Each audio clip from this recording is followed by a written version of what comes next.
Assalamualaikum warahmatullahi wabarakatuh. Untuk video kali ini saya akan membahas tentang cara atau teknik ketika kita menghadapi bahan yang daunnya sudah tinggi menjulang.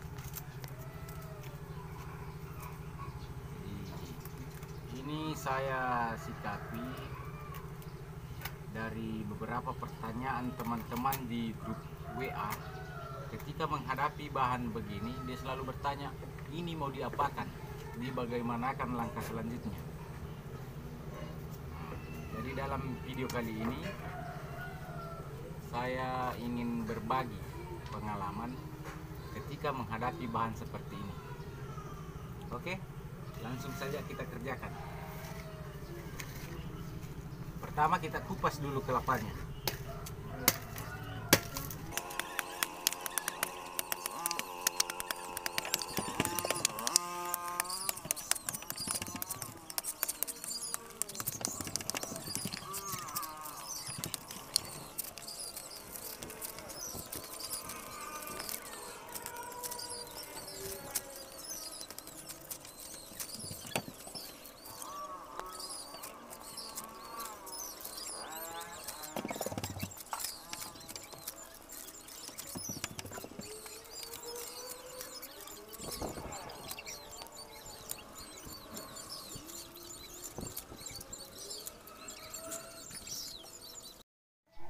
Setelah dikupas begini, langsung kita bersihkan batok.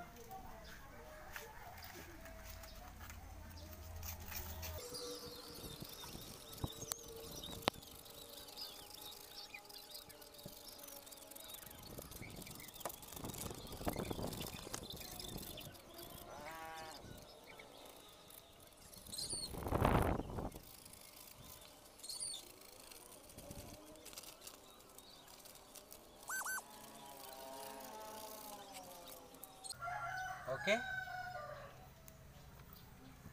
Kenapa saya hanya menggunakan pisau, tidak menggunakan gerinda?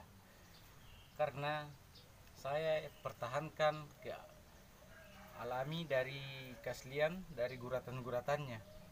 Kalau kita pakai gerinda, dia akan terlalu halus, guratan-guratannya ikut hilang. Dia tidak tampak alami lagi, batoknya tidak tampak alami.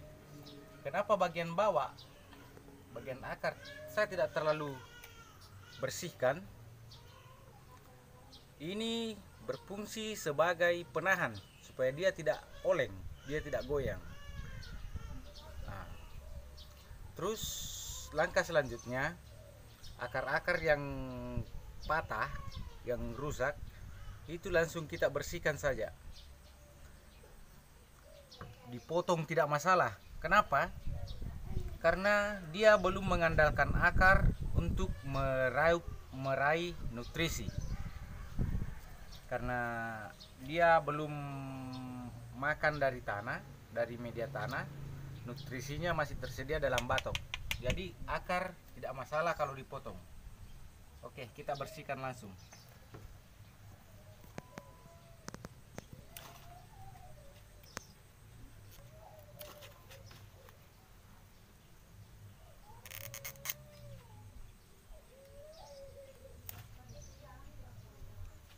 Untuk akar yang tidak terluka, tidak apa-apa, tidak usah tidak usah dipotong, biarkan saja.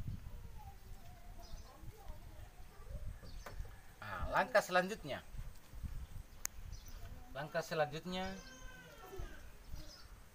karena kita menginginkan daun yang lebih kerdil, maka tidak masalah kita potong. Kita tidak usah terlalu ekstrim. Biasa ada di YouTube atau di video-video teman-teman 2 jari dari batang. Kalau saya untuk cari amannya, kita agak panjang sedikit, kira-kira 5 jari lah, ya kira-kira di sini. Langsung dipotong saja.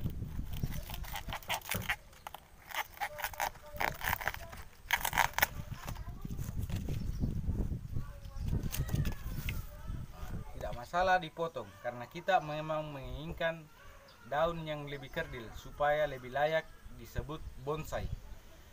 Karena daun yang panjang itu tidak layak karena dia masih normal dan tidak proporsional. Nah, setelah dipotong langsung kita bersihkan pelepah yang tersisa satu persatu. Oke, kita lanjut bersihkan.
Setelah dibersihkan, kenapa saya tidak langsung rapatkan semua ke bawah? Karena kalau sudah kelihatan putih begini, dia amat sangat rawan untuk patah, sama gampang untuk patah. Makanya dikasih begini dulu. Nah, nanti agak kering baru dilanjut. 1 minggu kemudian lah. Nah, saya ada contoh yang sudah 1 minggu. Nah, ini dia. Ini sudah agak kering. Ini sudah bisa dilanjut lagi untuk dibersihkan.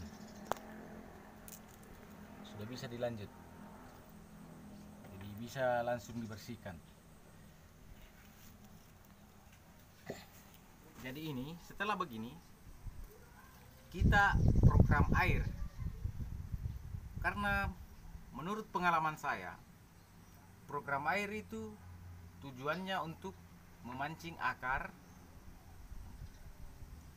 juga sebagai obat stres. Ini kan stres berat karena habis dipotong. Oke, sebentar saya ambil bahan dan alatnya untuk program air. Oke, ini wadahnya. Seperti video-video kemarin, saya selalu menggunakan air dan sabuk untuk program airnya, untuk memancing akar-akarnya.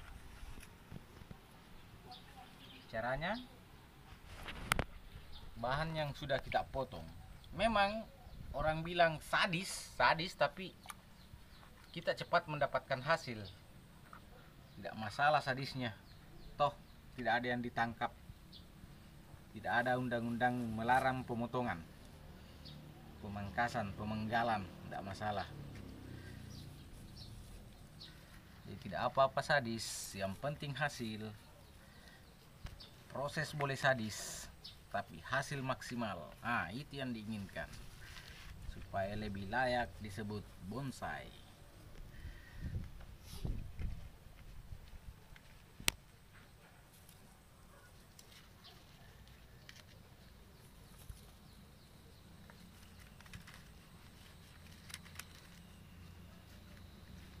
Oke, air kita tambahkan. Sebentar, saya sudah ada, kita tambahkan. Nah, kita simpan di tempat yang teduh.